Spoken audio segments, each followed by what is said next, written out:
سلام درنو لیدونکو ستړي مشئ. حمید کرزي د پکتیا په برمل ولسوالۍ د پاکستان توغندیز برید وغنده. دا چې نوموړي څه ویلي جزئیات راسره هم دې ویډیو کې وګورئ او زموږ چینل سره هم سبسکرایب کړئ.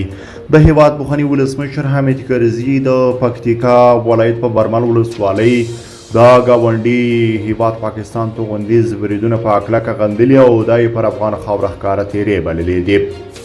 ښاغلي کرزي د پاکستان یا د بریدونو د ټولو نړیوالو قوانینو خلاف عمل ګڼلی او د دغه هیواد پر حکومت یې غږ کړی چې د افغانستان پر وړاندې خپل سیاست ته تغییر ورکړي او له افراطیت پر ضد یې دا ورورګلوۍ لاره خپله کړي.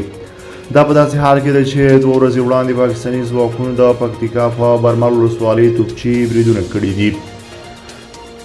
یوې ځایي سرچینې وویل چې دا بریدونه له فرضي کرښې پورې غاړې له شمال سیمې شوي دي او د برمل ولسوالۍ اړوند په کونډ سیمه لګېدلي دي. د دغه بریدونو له امله د اوښتې ځاني زیان په اړه تر اوسه معلومات نه دي ورکړل شوي او نه هم په پکتیکا کې د طالبانو امنیتي مسؤلینو د پیښې پخلی کړی دی.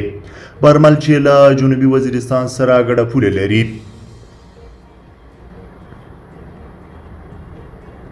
دغلته د پاکستاني طالبانو د فعالیتونو د شتون راپورونه ورکول شوي دي او سرچینو هم د پاکستاني ځواکونو دغه بریدونو هدف پر TTP یا تحریک طالبان پاکستان بللی دي.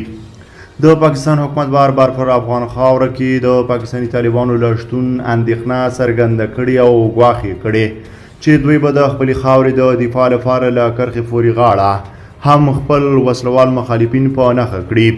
تاسو په دې اړه څه نظر لرئ؟ خپل نظر مو راسره په دې اړوند کمنټ کې شریک کړئ او د تازه پر وخت خبرونو مطالبو لپاره در سره زموږ چینل سبسکرایب کړئ. له ملتیا مننه چې موږ سره تر بیا خو وخت خیر چاري